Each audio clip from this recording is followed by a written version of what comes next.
டெல்லியில் களத்திலிருந்து செய்திகளை வழங்கிக் கொண்டிருக்கிறார் நமது செய்தியாளர் ராஜீவ். நாடாளுமன்றத்தின் கதவுகள் மூடப்பட்டிருக்கின்றன. இளைஞர்களின் போராட்டம் தீவிரமடைந்திருக்கிறது. போராட்டக்காரர்கள் மீது காவல்துறையினர் கண்ணீர் புகை குண்டு வீசியிருக்கிறார்கள். ஜந்தர் மந்தரில் கரப்பான் பூச்சி ஜனதா கட்சியினரின் போராட்டம் தீவிரமடைந்திருக்கிறது.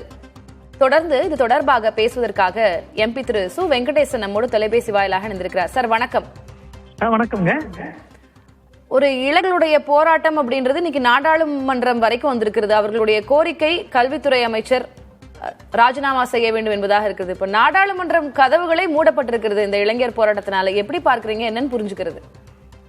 இல்ல, ஒரு நியாயமான ஒரு போராட்டம், ஒரு எழுச்சியான ஒரு போராட்டம்.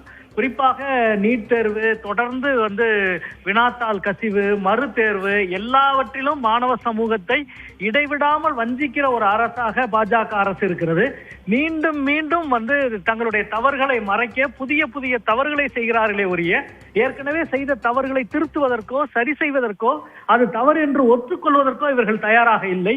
எந்த ஒரு கோரிக்கைக்கும் செவிமடுக்காமல் தொடர்ந்து ஒன்றிய அரசு கடந்த 68 முறை மறு தேர்வு என்பதும் ஏற்கனவே வினாத்தாள் கசிவு என்பதும் 68க்கும் மேற்பட்ட முறை நடந்திருக்கிறது.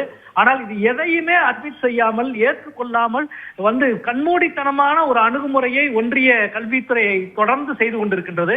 இதற்கு எதிராகத்தான் ஜந்தர் மந்தரில் ஒரு மாபெரும் எழுச்சி போராட்டம் தொடர்ந்து நடந்து வந்தது. அதனுடைய உச்சமாக இன்றைக்கு நாடாளுமன்றத்தை நோக்கி வர இருந்த மாணவர்கள், இளைஞர்களை மிக மோசமான தன்மையில் ஒரு ஜனநாயக விரோத தன்மையில் டெல்லி காவல்துறையும் உள்துறையும் இன்றைக்கு அதை எடுத்துக் கொண்டிருக்கிறார்கள்.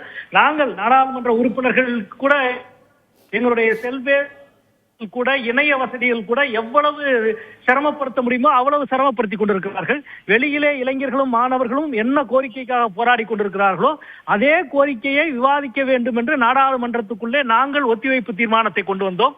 ஆனால் பாஜக அரசு அதை விவாதிக்க தயாராக இல்லை.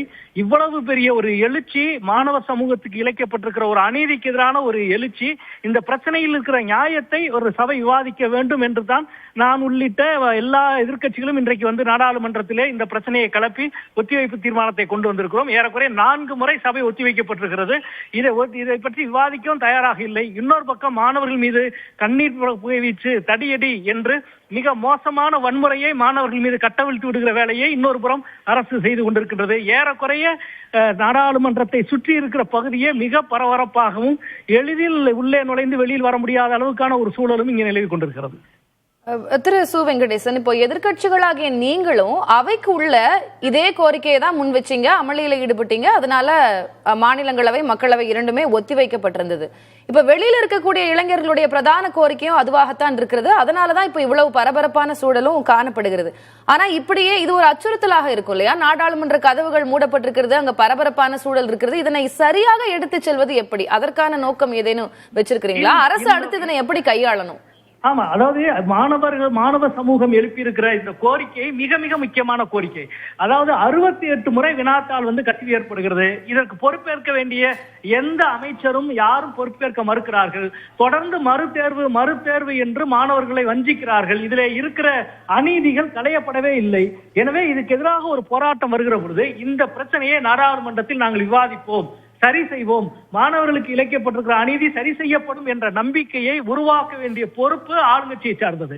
எனவே தான் வெளியிலே நடக்கிற இந்த போராட்டத்தின் வடிகாலாக உள்ளுக்குள்ளேயே நாங்கள் நாடாளுமன்றத்தினுடைய அரசியல் கட்சிகள், நாடாளுமன்ற உறுப்பினர்கள் இந்த பிரச்சனை சம்பந்தமாக விவாதித்தால் அரசு தன்னுடைய நிலைப்பாட்டை விளக்கலாம். நாங்கள் என்ன செய்திருக்கிறோம், என்ன தவறு நடந்திருக்கிறது, நாங்கள் என்ன சரி செய்ய போகிறோம், அல்லது அடுத்து நாங்கள் என்ன செய்ய போகிறோம் என்று போராடுகிற மாணவர்களுக்கான நியதியை வழங்குகிற வேலையை அரசு செய்ய வேண்டும்.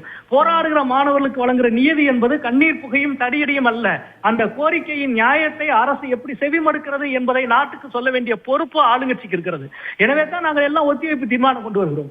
ஒத்திவைப்பு தீர்மானத்தில் நிச்சயம் எதிர்க்கட்சிகள் பேச போகிறார்கள். கடைசியில் அரசு என்ன நிலைப்பாடு எடுத்திருக்கிறது என்பதை அரசு தான் விளக்கப் போகிறது. ஆனால் அப்படி ஒரு விளக்கம் கொடுக்க கூட நான் தயாராக இல்லை என்ற இந்த அணுகுமுறை தான் மிக மிக மோசமான, ஜனநாயகத்துக்கு விரோதமான ஒரு அணுகுமுறை என்று நாங்கள் கருதுகிறோம். நன்றி திரு சு வெங்கடேசன், இணைப்பில் உங்களுடைய கருத்துக்களை பகிர்ந்து கொண்டமைக்கு.